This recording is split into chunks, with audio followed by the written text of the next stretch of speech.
do it. Yeah, and I'm just gonna stick around.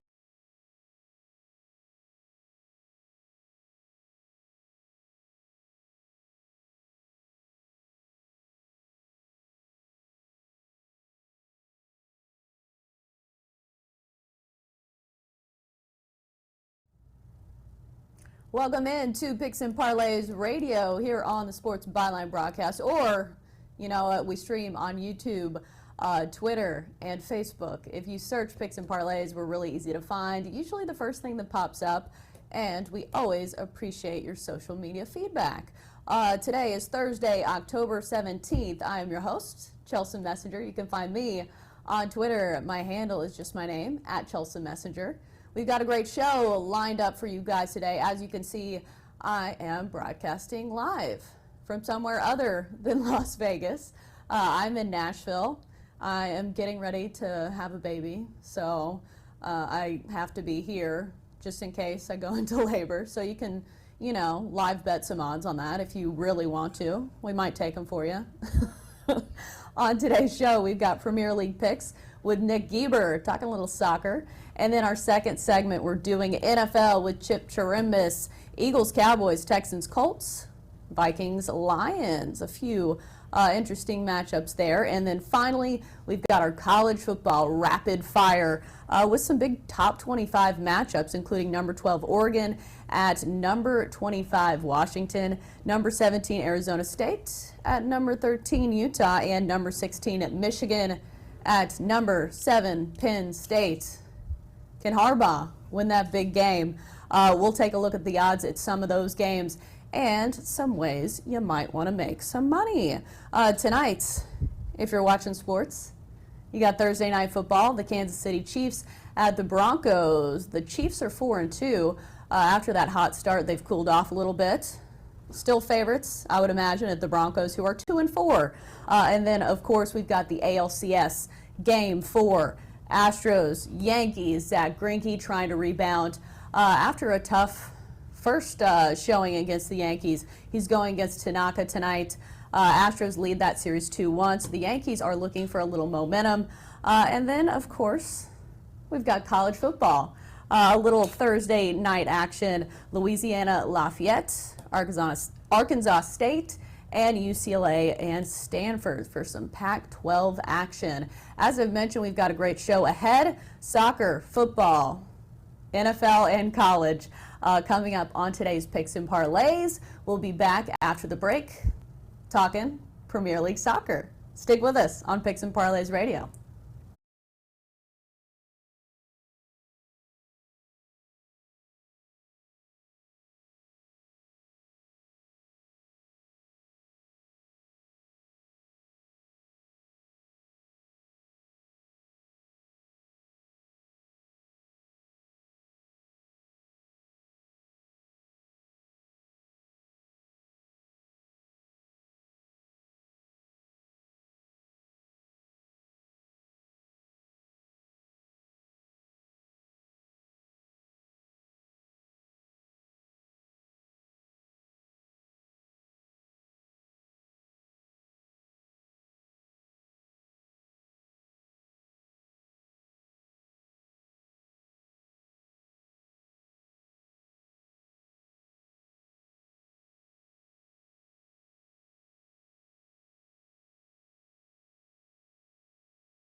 And we're back on Picks and Parlays, streaming live on Facebook, Twitter, and YouTube. I'm streaming live from Nashville, Tennessee. Picks and Parlays is being very generous and letting me take this show on the road as I get ready to go on maternity leave to have a baby.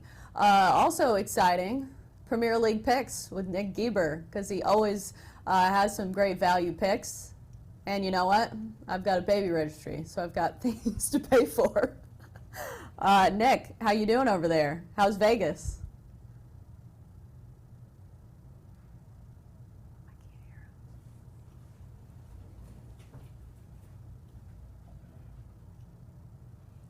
And it's going to be brilliant. So I know everybody's very excited about that.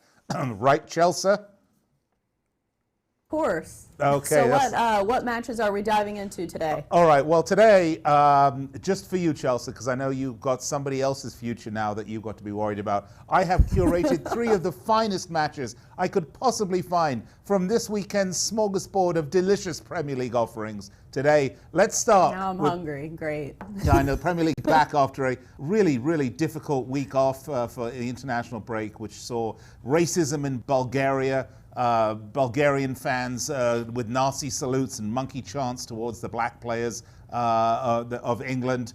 We saw America, Team USA, US men's team falling 2-0 to Canada. Really a weekend of controversy, to say the least. But let's get back to the Premier League, because the beloved Premier League back in business this weekend.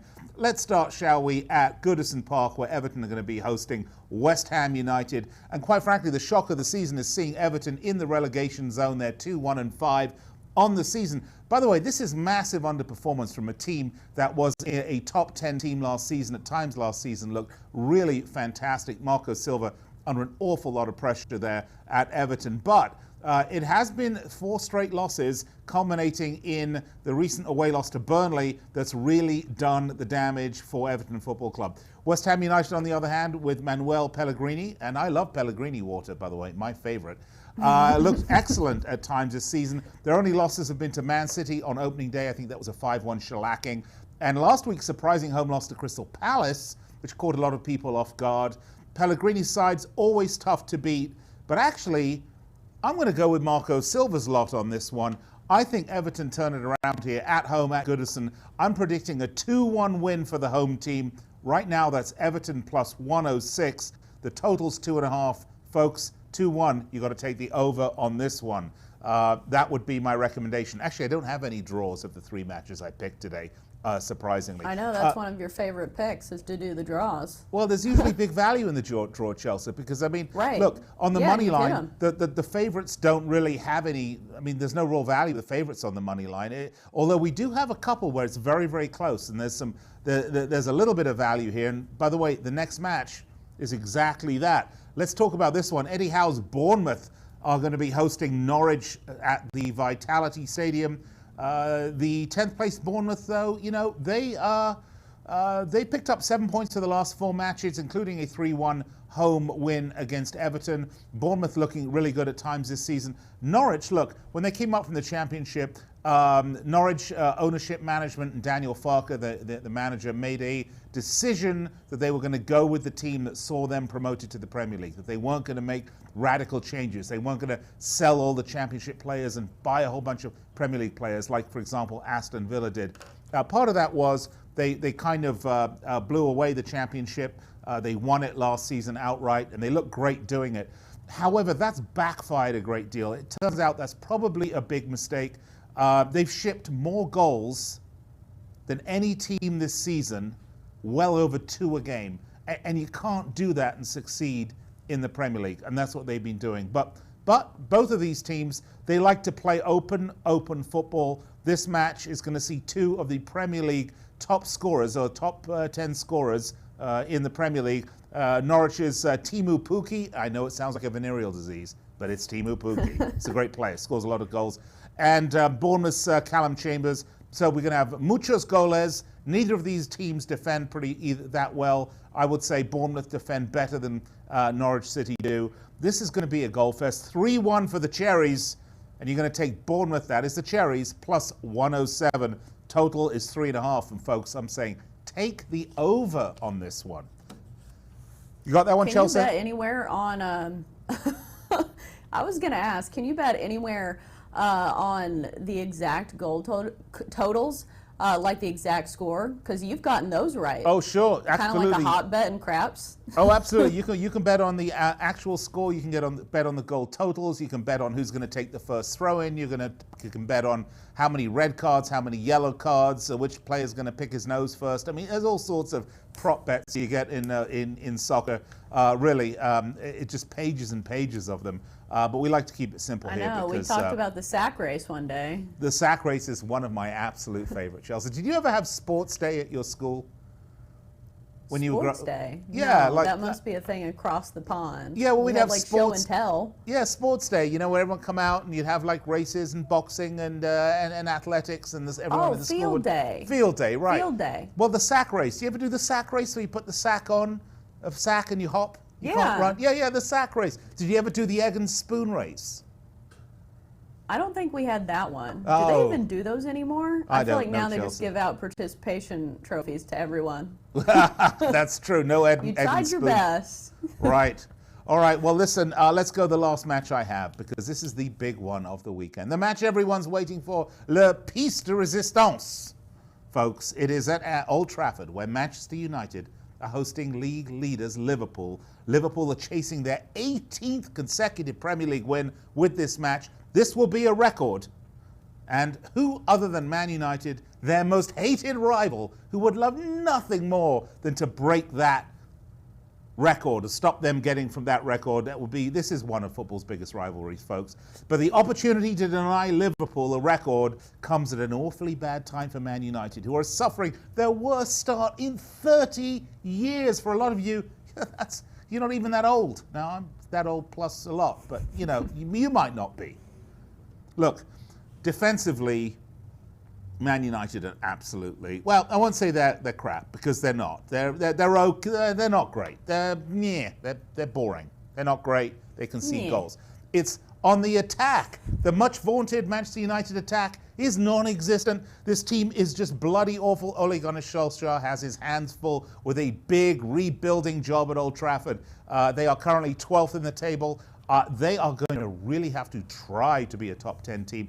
Lots of discussion that Massimo Allegri is in the wings waiting to take over as manager around Christmas time if OGS doesn't get it done. If there's a game they will sack him for, this could be it. If this is a big scoreline, I might not expect Ole Gunnar Solskjaer to be around, and the problems are compounded at United. David De Gea, the starting goalkeeper, is injured, and Paul Pogba, the World Cup winning French superstar that plays on Man United, is still injured and won't be playing. Liverpool, well, folks, they're just winning, and they find a way to win. Not always pretty. They're not keeping as many clean sheets as they did last year, but they're winning. They're going to win this one too. 2-0. 2-0 for the Reds of Liverpool. I say that's the score. It's minus 103 at 2-0 for Liverpool. The total's 2.5. I say take the under. There you have it, Chelsea. We probably ran a little over, but there are my Premier League picks. Well, you've got so much to say and so much good info, and your picks are usually pretty good, so we'll allow it. After the break, we're talking American football with Chip Chirimbes. Stick with us on Picks and Parlays Radio.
Welcome back to Picks and Parlays Radio, streaming live on Facebook, Twitter, and YouTube. If you want to find us, we're very easily found. If you search Picks and Parlays on any of those social media platforms, we're usually the first thing that pops up. I'm your host, Chelsa Messinger.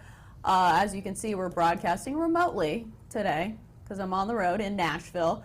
But don't worry, we've still got our handicappers in Vegas.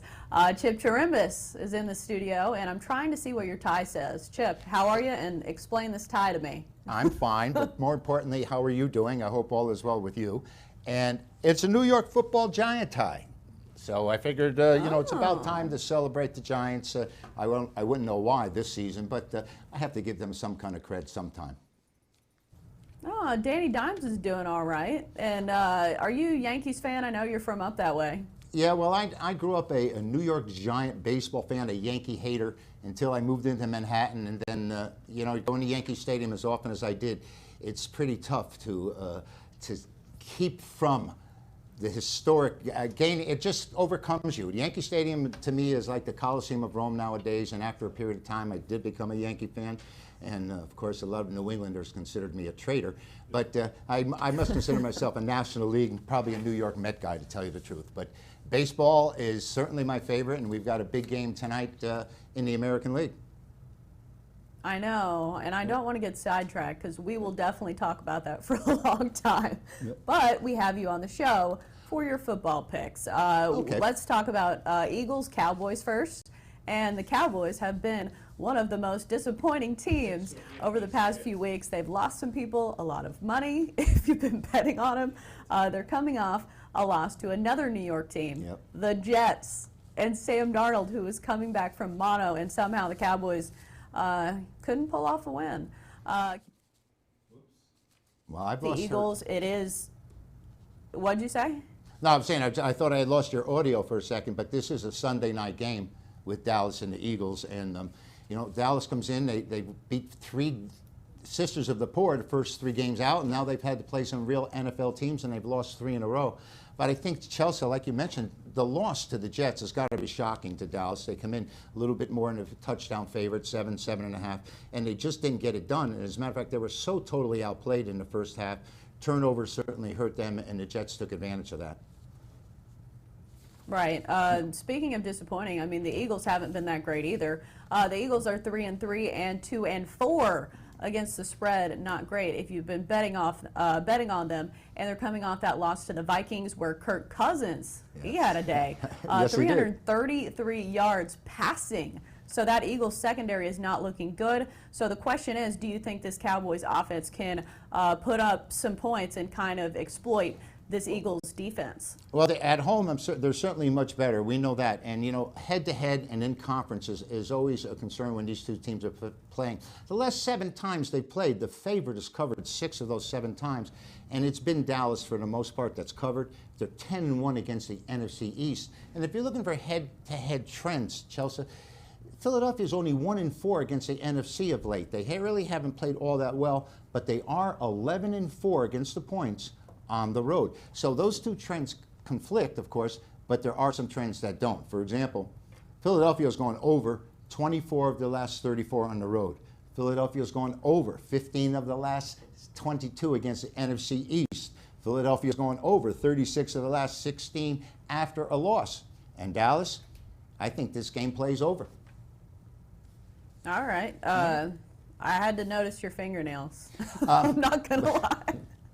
Ouch. Oh, garage doors can be Halloween killers. has come early. Yes, it has. All right, well, let's talk about something a little more attractive. In another game, let's talk Texans-Colts. Colts are favored -1 in this one. Total sits at 47.5. Texans are 4-2 and also 4-2 against the spread. Colts are 3-2 and 3-1-1 against the spread. I know a lot of people are high on the Texans now after coming off that big win over Kansas City as an underdog, 31-24 winning that one. Chip, who do you like in this one? Well, this is a great matchup because we have 2 quarterbacks that are lighting it up as of late. Deshaun Watson, he's got 12 touchdown passes, and Chelsea only 3 INTs. And Indianapolis Jacoby Brissett has really done a great job replacing Oliver Luck. 10 touchdown passes and only 3 interceptions. Oliver Luck, you mean Andrew Luck? Oliver Luck, Andrew. Yes, you're right. It's part of the Luck family. And, you know, we should have his Luck. dad. We should have He's some. a big Yes. name too, though. Yeah, and, you know, I saw Andrew Luck in the Orange Bowl, and I thought he was destined to be great, and he was great, and I was really disappointed. I think most people were that he retired this year. But Jacoby Brissett, 10 touchdown passes, only 3 interceptions. And, you know, he runs the ball when he has to. But these two teams, when they go head-to-head with each other, this is what has happened. The last 10 times that they've met in Indianapolis, the play has gone under. The last 7 times they've played, it's gone under overall. And the last 4 times that Houston has played the NFC South, it's gone under. But guess what, Chelsea? These two quarterbacks have totally revamped the offenses for both teams. These teams score a lot of points, they're prolific, and with Jacoby Brissett and, of course, Deshaun Watson leading the way, I don't see this going under. I'm going to be the Antichrist in this one, and I think this game goes over the total, though all the trends have said in their last 11 matchups that we're supposed to stay under. I don't think it's going to happen here. I think the difference between Deshaun Watson and the difference between Jacoby Brissett running the offenses are going to put points on the board.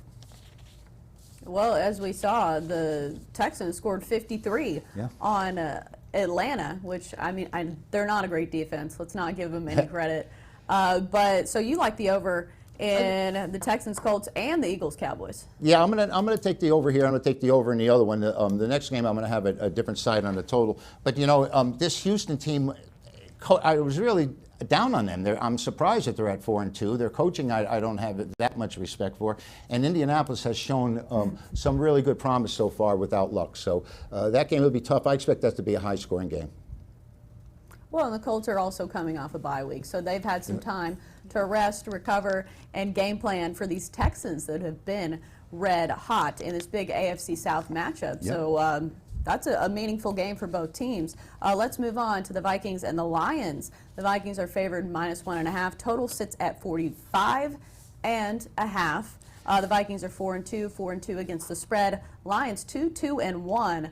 Remember that tie against the Cardinals, and 4-1 against the spread. Any of those numbers jumping out to you, Chip? Yeah, absolutely. And you're talking about meaningful games. This is going to be a meaningful game. I think the Lions have surprised a lot of people with the way they've played, particularly 4-1 against the number, which we appreciate. You know, they had this Green Bay team beaten Monday night. Now, we won the game with Detroit. We took the points. And it's just a matter of the way they play. They always seem to do this, Chelsea. They seem to have leads in games, and they blow leads. And having confidence in the Lions is a very difficult thing to do nowadays.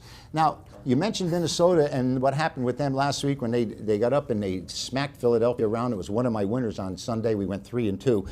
And Minnesota had Kirk Cousins throw 5 touchdown passes, and here was Philadelphia chastising the Vikings quarterback. As a matter of fact, that player, I don't recall his name right now, was cut yesterday for opening his big mouth, and they paid the price for it, obviously, as Minnesota really dominated the Eagles in that game.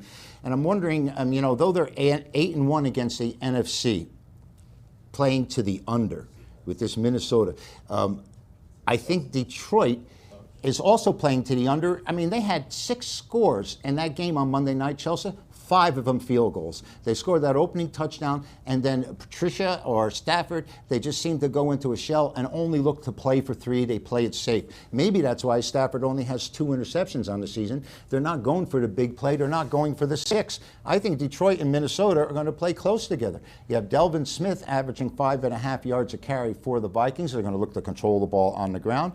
They're only allowing 15.5 points per game. Chelsea, this Detroit, Minnesota, in the old days, they used to call it the black and blue division, and I think this is pretty much what you're going to get out of this one here. This Detroit defense is much improved, and that's probably why they're 4-1 against the number. But I just have difficulty seeing them pulling out games when they need wins. There's no excuse for them losing that game other than we might want to blame the officials on Monday night, but still, you have to play through that. To their credit, they've played really close games against some of these good teams, but the line is -1.5, so that's the issue I have with that. Well, the Lions, you know, they had the lead in the second half of every game they played, and Arizona caught them from behind, and, of course, Green Bay caught them from behind. So the Lions, how they're going to do it when it counts, that's the question. Minnesota here being favored, there's a good reason. They are 4-2. They are the better team on paper. And Detroit hasn't been all that outstanding at home. Detroit's a small favorite. I wouldn't be surprised to see it to go to a pick 'em. But I think the way to play here is to play these two teams to stay under the total. I look for this game to stay, considering the two quarterbacks we have working and their philosophies on offense. Detroit and Minnesota stay under. Right. It makes me wonder which Kirk Cousins we'll see. Will we see the Kirk Cousins that we saw in the first few games of the season that made Vikings fans pull out their hair? Or will we see the Kirk Cousins who, over their 2-game win streak, he has 6 touchdowns, 1 interception, and 319 yards of passing per game. So I know Mike Zimmer likes to run the ball, and as you mentioned, Dalvin Cook, one of the best running backs in the league. Right. But if you want to pile up points, you've got to throw the ball a little bit. I think so, and you have to throw it downfield. That's another thing. I mean, the Jets, when they replaced Sam Darnold, put some quarterbacks in that just never threw the ball downfield. They throw 4 or 5 yard flare passes or screen passes. You have to get in the end zone in today's game. I think these two teams are going to struggle to put it in the end zone, particularly in Detroit.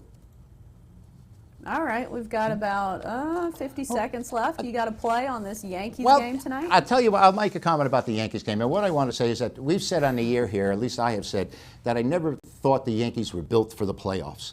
They have too many free swingers, too many big swingers, and you need that type pitching. Now, they've got probably the strongest or one of the strongest bullpens in all of baseball, but still, my main complaint with them is they're catching the most passed balls in the league for 2 years running, 3 years running with Gary Sanchez back there. And as a matter of fact, one comment on Sanchez, here's a guy that swings at 2 pitches that bounce in front of the plate and then turns around and screams at the umpire when he's called out on a 3rd strike. I just don't get it. Even though I did give the Yankees tonight. All right, that is our football talk. When we get back, college football rapid fire on Picks and Parlays Radio.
Welcome back to Picks and Parlays Radio, streaming live on Facebook, Twitter, and YouTube. If you search Picks and Parlays, we're usually the first thing that pops up, and we always appreciate your engagement on social media.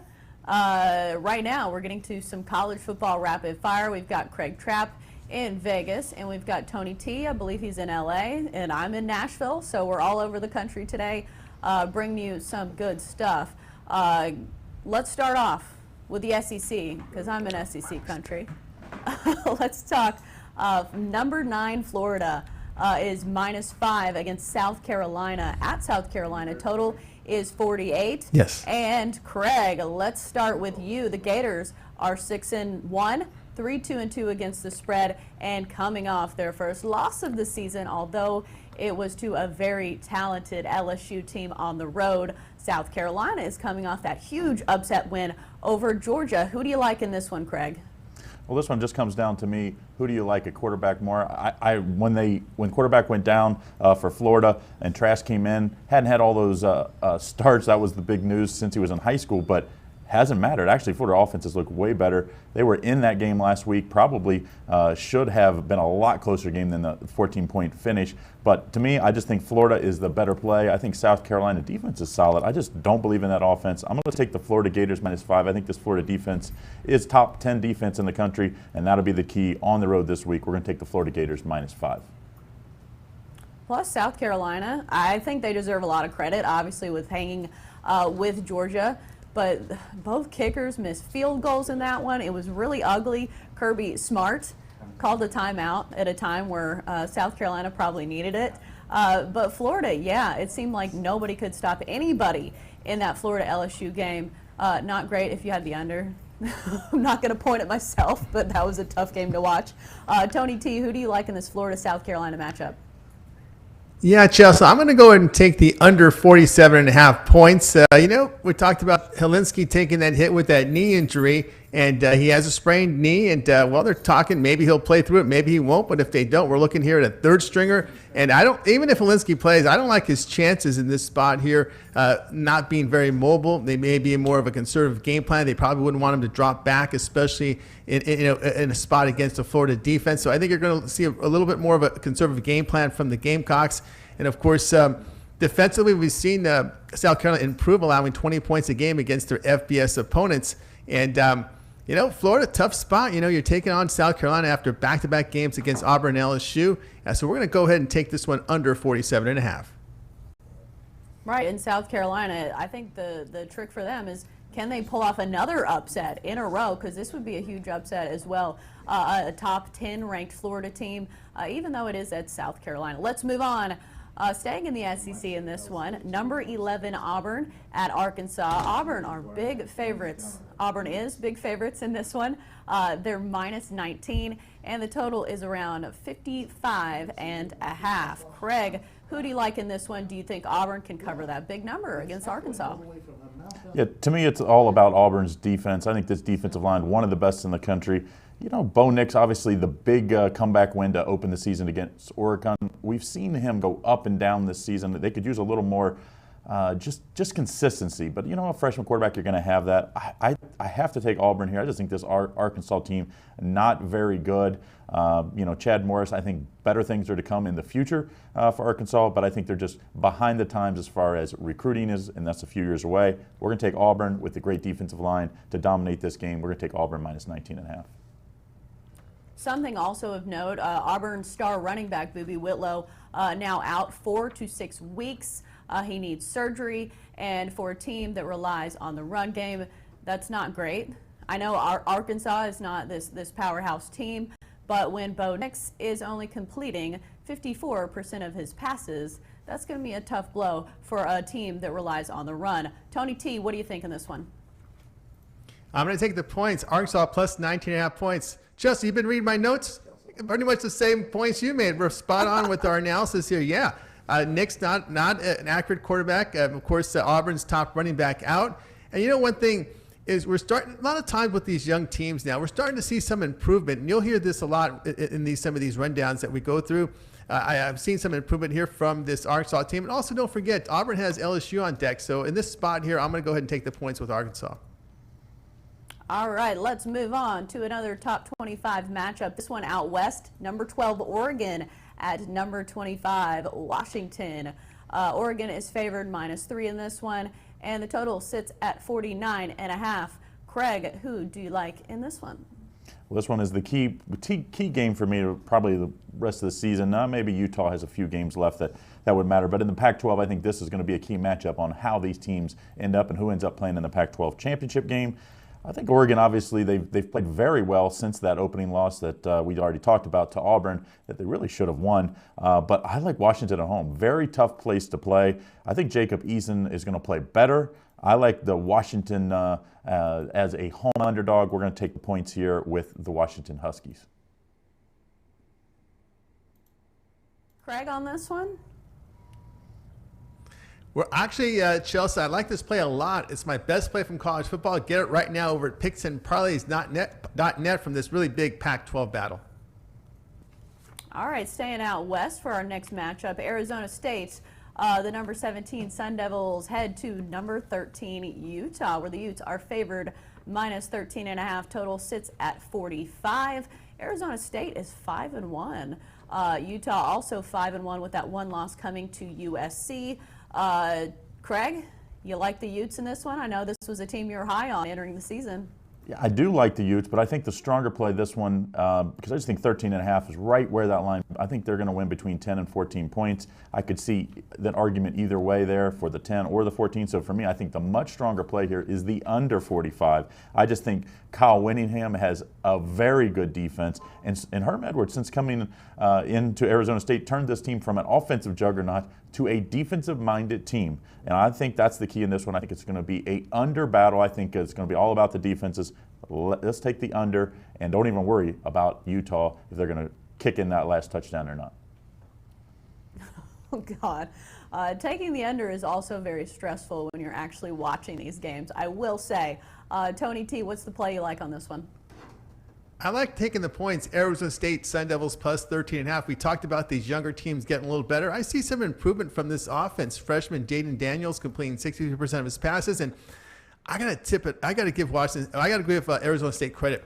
Mike Leach really ripped his team as they got ready to face this Sun Devil team, and ASU came in with a really good performance. Daniels with that game-winning touchdown at the end. He showed great poise in this spot. I was a little nervous for this ASU team, getting Mike Leach's squad, off back-to-back losses. But man, that was some performance by ASU. I'm seeing improvement from this offense. I like this. I'm starting to like this quarterback Daniels back there for the Sun Devils. I'm going to take the points here at plus 13.5 with Arizona State.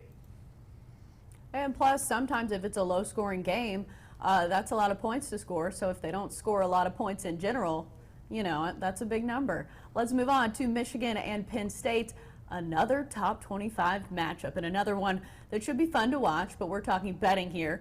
Michigan is favored. No, they're not. Penn State is favored by 9. Is that correct? Number 7, Penn State, favored in this one, I suppose. Is that right? Can somebody correct me if I'm wrong? Yes, correct. That's correct. Wow, that number looks big. Craig, thoughts on this one? Yeah, total 47 here, too. I mean, this was one of those advanced lines that had Michigan actually favored. I think it was 2 or 3 points. So we've seen if you played those advanced numbers, boy, you were really on the wrong side of this one. But obviously Penn State has looked very good this year. But other than at Iowa last week, I just don't really have a whole lot of faith in who they've played and who they've beat. So to me, as much as I hate Jim Harbaugh in big games lately, I mean, he hasn't won a big game in forever, but you don't have to win this game. All you have to do is have this Michigan defense play the way they've been playing, and I think that getting 9 points here, I think you're going to have to take Michigan here.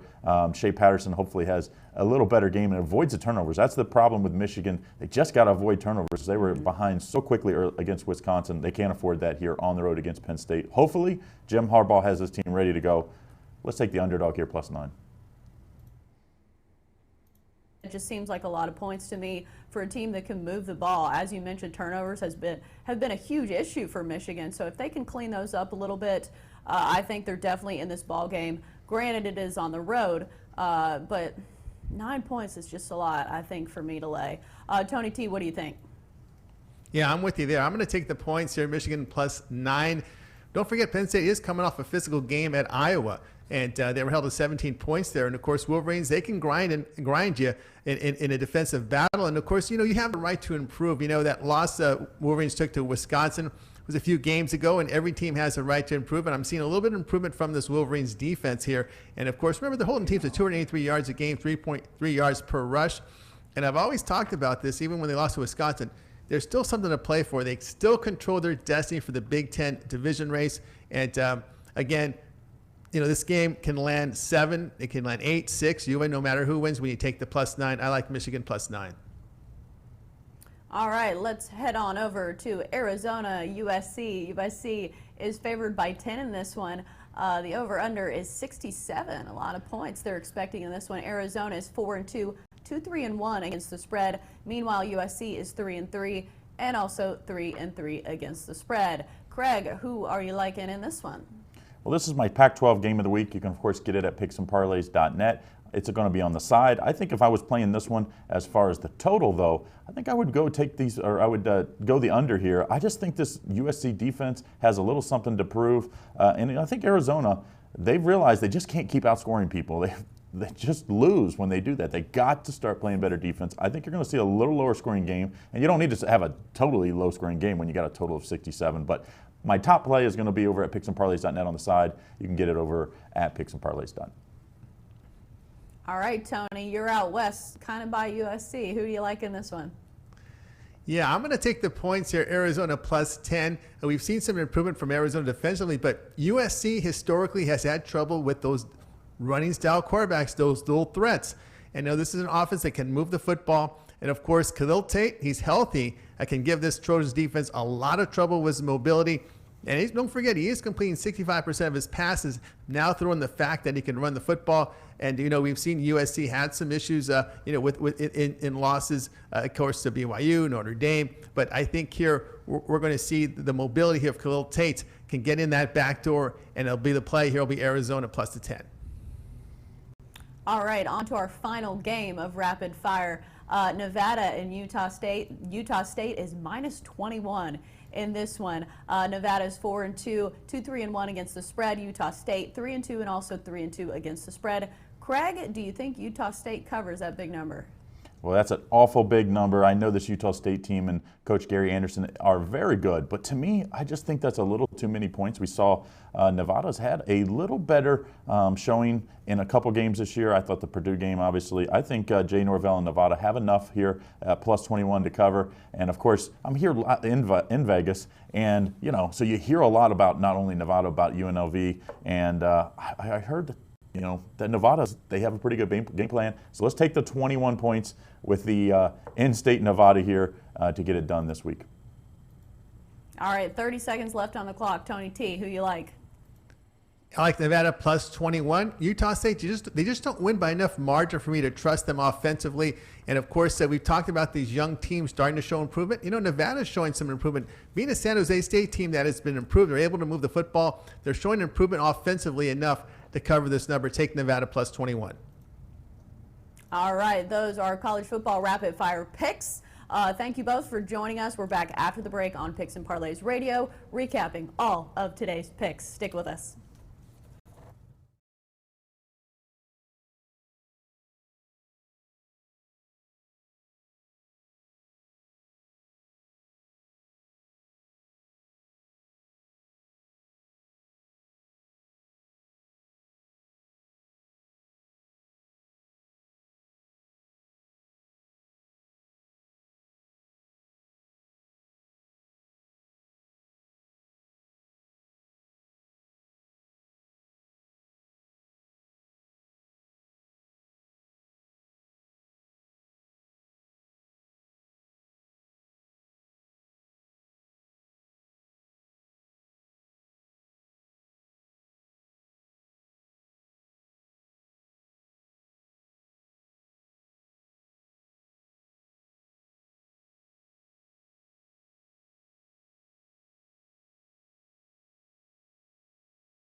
And we are back for the final segment of Picks and Parlays Radio, streaming live on Facebook, Twitter, and YouTube. If you search Picks and Parlays, we're usually the first thing that pops up, and we always appreciate your feedback. I am your host, Chelsa Messinger. You can find me on Twitter at Chelsa Messinger. And as you can see, if you're watching the live stream, this is a special remote edition. I'm coming to you from Nashville, Tennessee. And I promise I'm not being kidnapped in somebody's spare bedroom. It's just the sun at this time of day is a little tricky to work with, so I promise I'm safe. I'm just in a spare bedroom. But thanks for joining us, and don't worry if you've been sleeping on us or you haven't been paying attention. We're about to recap all of our picks from today's show in a nice little package, starting with Premier League Soccer from Nick Geber, who is always comes to soccer. He carries the team on that segment, so I want to say thank you. He is taking the over in Everton West Ham, and also Everton to win 2-1, an exact score. Bournemouth Norwich, taking Bournemouth plus 107, and also the over. That line, or that over-under, is 3.5, and he's going with another prediction. He thinks it's going to be 3-1 Bournemouth final score. Manchester United Liverpool, he is taking Liverpool minus 103, and also the over with that over-under line being 2.5. And he says 2-1 Liverpool is going to be the final score. Moving on to NFL picks with Chip Chirimbes. Houston at Indianapolis. The Colts are -1 in that one. He likes the over to hit 47.5. And then Minnesota Detroit. Minnesota favored -1.5 on that one. He likes the under in that one. 44.5 is the over underline. Philadelphia at Dallas. The Cowboys are -3. He likes the over. 48.5 for the Eagles and the Cowboys. Craig Trapp, Rapid Fire college football picks. Oregon at Washington, taking Washington +3. Michigan, Penn State, taking Michigan +9. Nevada, Utah State, taking the Wolfpack. Nevada +21. Moving on to Tony T's Rapid Fire college football picks. Auburn, Arkansas. He is taking the Razorbacks, Arkansas, at +19.5. Arizona, USC, taking Arizona +10. Nevada at Utah State, and taking Nevada and the points +21. And his best bet is Oregon at Washington. And if you head over to picksandparlays.net, that is where you can find it. It's been a great show. As always, you can find us here every day, 1 Pacific, 4 Eastern, and 3 Central. I had to think about what time zone I was on, but we'll be back tomorrow with more betting goodness on Picks and Parlays Radio. Bet, win, repeat. We'll see you guys tomorrow.